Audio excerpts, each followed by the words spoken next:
So you want to learn how to start a business in New Zealand, but you're not quite sure how? Well, stay tuned and I'll show you some of the steps you need to take.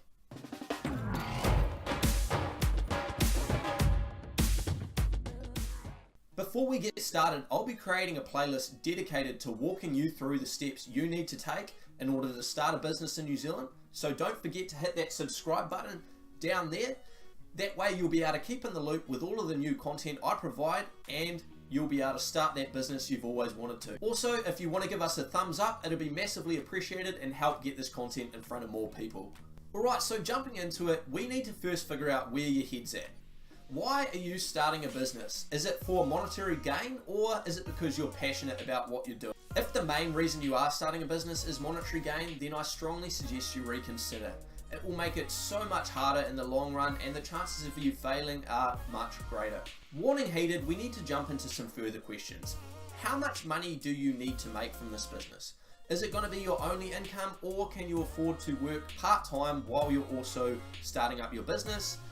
Is it going to be the be-all end-all in terms of you're going to be earning millions and millions of dollars per year, or are you happy with earning 200, 300,000 per year and live a comfortable life with that income? What are your main focuses in terms of, do you want to be working 50, 60, 70 hours per week, or do you want to be working 20 hours a week and spending more time with your kids? You need to get very clear on what kind of business you want to be running, because that will determine what kind of business you will look to start. Now, I just mentioned, the scenario with having kids. You also need to identify how your life is structured at this point in time. How much free time do you have to dedicate to your business? Are you single and young with minimal responsibilities and able to dedicate a lot of time to this? Or have you grown up a little bit, had some kids and a family, and you've got obviously them to take care of and spend time with as well? Having a look at your life like this will identify potential obstacles in the future, because it's better to be realistic and clear from the get-go so you're not disappointed in the future. Once you've established that you want to start a business and you're passionate about it, great. Now we move on to the planning and preparation phase. Planning is super important, however you can spend too much time doing it. This is one of my pitfalls. I planned too much when I should have just dived in after I learnt a certain amount. However, that does not undervalue planning in itself. You still need to do thorough planning. Otherwise, if I'm going to be honest, I wouldn't fancy your chances in the long run. When it comes to planning, brainstorming is your friend. You just need to grab a pen or a pencil, piece of paper, and start writing down ideas, answering these particular questions I'm about to go through, and really getting to the nitty-gritty fine points and details when it comes to operating a business and starting one up. Some of the questions I think you should ask yourself is, what kind of service or product should you be designing or delivering? Then how much will it cost? Are you able to fund that yourself, or will you need to start looking for investors, going to banks, doing things like that? That could play a big factor into whether or not you create a business plan up front or create a business plan further down the track. Because without a business plan, going to investors and banks is going to be very tricky to get any money out of them without anything to show them. So some of the things you might need to do and include in that business plan is market research. You want to be doing as much research into the particular market that you're going into or looking to go into. And that can be done easily through Google searches, finding whether or not there's anyone delivering that particular product or service in the area you're looking to start your business. If there's nothing, then that's great. You found a niche, you found a gap in the market where your product or service can fill that. And that's what we should be looking for. We shouldn't be looking for oversaturated markets. Just because there's a lot of people who are buying it, and you think you can take a little portion of that market, does not make it a good idea. It's much easier to succeed in an industry where there is fewer competitors, rather than going into an oversaturated market where there's lots of well-established brands and companies delivering products to those customers. You're just going to be fighting an uphill battle, and it's better to make it easier for yourself. So you need to think of a business name. This is probably going to relate to the industry that you're in or the product or service that you're going to be delivering. That can be done by brainstorming again, just come up with some creative ones, throw it out on Facebook or go to some of your friends and ask for some feedback. What do they think it's about? Do they like the name? Just get them to tear it to shreds, because I'm sure they're going to. Do the same with logos, except I wouldn't worry too much about the logos until a little bit later. I found myself looking at all these things that I could be doing for the business, and it really deterred me from focusing on the things that I should be looking at. In a way, I guess it was procrastination. I wasn't doing what I know I should have been doing. I was doing other productive things, but things that didn't really need my time at that particular point in time. When it comes to starting a business, you're going to be doing a lot of the things yourself.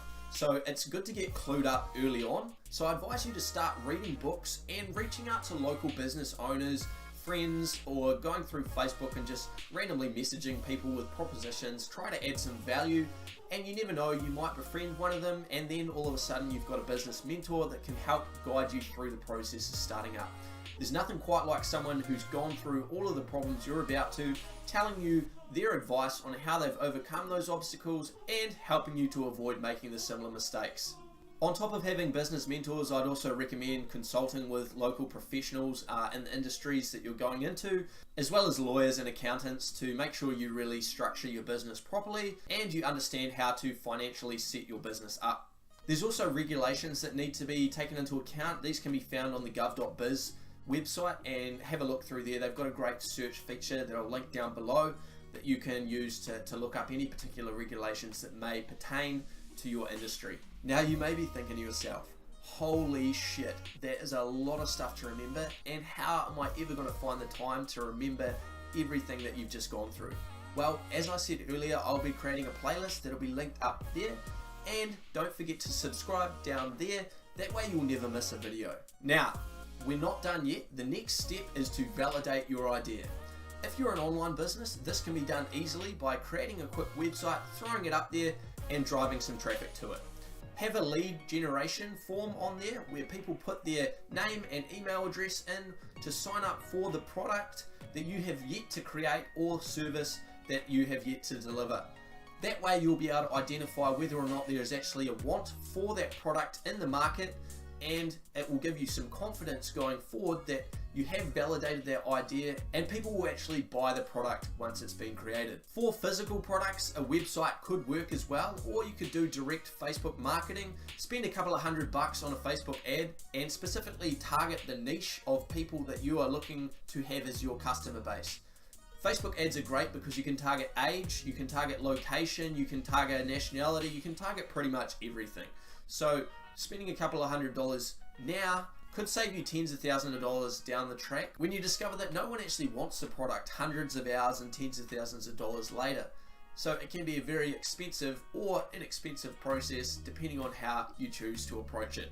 I would highly recommend going the route of validating your idea.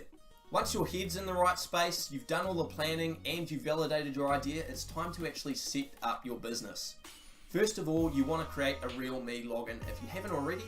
If you're a New Zealander, you've probably already created one. If you're coming from outside the country, it'll be a step you need to take. Next, you need to consider what kind of business structure you're looking to set up. Are you looking to set up as a sole trader?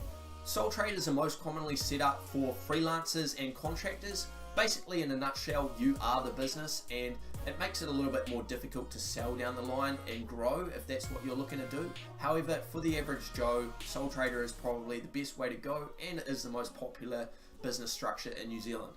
Then you've got companies. Now, companies are a lot easier to scale. Companies are a separate entity and they are limited liability. This means that if you have business expenses and large business debts, you may not have to pay those debts if the business goes south. Whereas with a sole trader, you are completely liable for all of the business debts and everything that goes on. The good thing with the company as well is that it's easier to sell down the line if you choose to do so, because there's a lot more credibility in the market. And the last popular business structure in New Zealand is a partnership.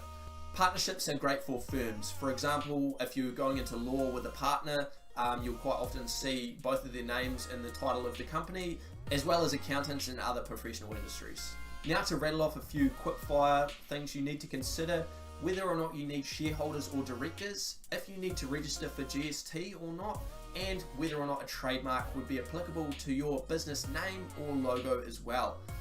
Now, I'm sure there's plenty of things I forgot to add to the list or just haven't thought of as of yet. If you can think of one, put it in the comments below and I'll create a video for it in the playlist. As I said, I'll be creating individual videos for each point I've talked about today and putting it in the playlist, so make sure you check it out. As always, don't forget, it's your life, live on your terms. I'll see you in the next video.